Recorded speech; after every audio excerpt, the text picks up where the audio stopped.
The Faceless Dolls. A police report finally made sense of my childhood memories. My mother and I used to live together in a large house on the crest of a hill.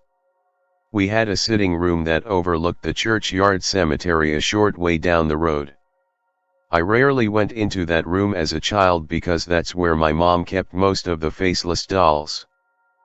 Later, I learned that they're also called shy kid or hide and seek dolls. They're life-sized and posed with their hands clasped in front of them. They can be propped up in corners or against walls, and it looks like a child is covering their eyes as they sulk in timeout or count to 10 as part of a hiding game. They're designed to face the wall, and so the front side is usually unfinished and doesn't look like a person at all. As an 8-year-old, I was creeped out by their limpness and how they slowly slumped down if mom didn't readjust them every few days. I didn't like how their poses always seemed to involve hiding or being upset to justify how they always stood with their backs turned to the room. Most of all, I remember how traumatizing it was the first time that I inspected one of them to find nothing except a lumpy and threadbare bag of nylon where the child's face should be. The cotton-like fiberfill that stuffed the doll to give it its shape poked out through the nylon exterior in places, and my imagination took over. I saw a face that was screaming in terror, with a pair of too small eyes and a jagged, irregular mouth near the doll's chin. Mom kept about 12 of these dolls in the room overlooking the cemetery. She had maybe another dozen scattered all around the house. There was at least one in every room, including my bedroom, and they all had names. There was a Mary, a Constance, an Abigail, an Adam, a Jeremiah, and many others I no longer remember. Mom called the one in my bedroom Peter, and forbade me to move him. "He's your brother." She would scold me with real fury in her eyes. "You both share this bedroom." The police came to arrest my mom one day, and I went to live with my grandmother, who I called Nana. I didn't see Mom after that, and Nana always refused to talk about her. We lived that way for 5 years. Around the time I turned 13, she let slip that Mom was being let out soon.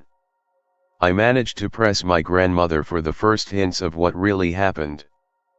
"Your mother lost her mind when Peter died," she said hesitantly. "Until then, I had no idea that Peter was even an actual person. She had you 2 years later, but losing her firstborn son in a drowning like that," Nana lost her composure for a few seconds. "She never recovered." "That's why she collected the dolls," I said in astonishment. "But why was she arrested?" Nana shook her head and took a deep breath. "She started getting mixed up about what was real and what was pretend. She did something bad, and she's been in a mental hospital for the past 5 years. She'll be out soon, though." My grandmother tried to look brave but couldn't quite manage it. "I'm hoping she feels a lot better when we see her again." Nana drove me to visit Mom but didn't want to stay herself. "I'm sorry," she told me as the car idled in Mom's driveway. "I just can't face her. Call me as soon as you're ready to be picked up, or if anything seems weird." "I will," I said. Mom was excited to see me when I walked in the door, but not quite in the way I expected. She seemed gaunt and wild, crazier than I imagined she ever could look. I remembered our well-kept childhood home, but her new apartment was messy and barely furnished at all. She called me by name and hugged me, then asked, "Did you bring your change of clothes?" "Yes," I nodded and indicated the backpack that I was carrying. Mom had been adamant on the phone that I bring something to change into. I thought she just didn't want me wearing dirty clothes if I stayed over through tomorrow, but I was wrong. "Good," she exclaimed. "I've been waiting so long to show you this." She led me toward the back of the apartment until I saw something that made my heart skip. In the corner of the bedroom was an undressed shy kid figure that was as tall as I was. It stood with its forehead resting against the wall with both hands in its pockets. "Did you make this?" I asked hesitantly. "I had to," she beamed. "You've grown so much. I couldn't buy one this big, and I even had to ask Nana for your height." It's me. "It's you," she affirmed happily. "Now, change out of your clothes so we can dress you." I realized abruptly that Mom was referring to both me and the doll as you. We were two iterations of the same person in her mind. "I don't want to give the doll my clothes, Mom," I said. I could feel my voice shaking as her face changed from brightly excited to furious. "Do you know how hard it was for me to keep Peter's old shirt and pants while I was in the hospital? I had to let them take everything else away." She marched suddenly out of the room, and I followed her timidly.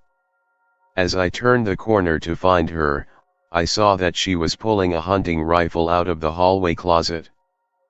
"You're not supposed to have that, Mom," I whispered. I suddenly felt very sure that I was going to die.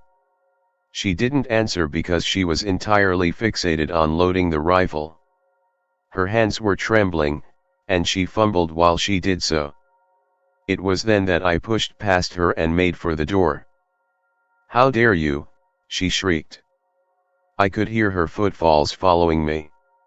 I remembered my backpack full of spare clothes, and I threw it down before running out of the apartment.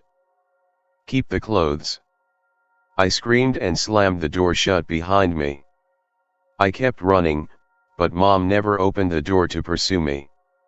Maybe the backpack was all she really wanted.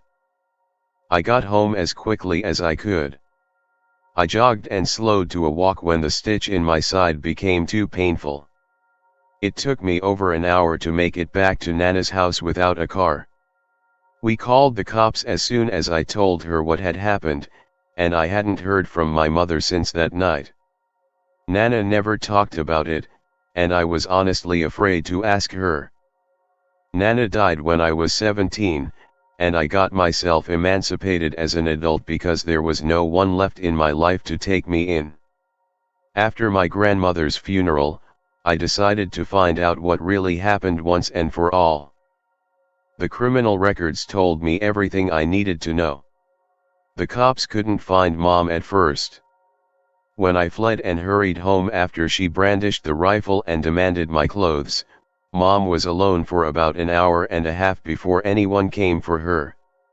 In that time, she must have hastily constructed her own faceless doll.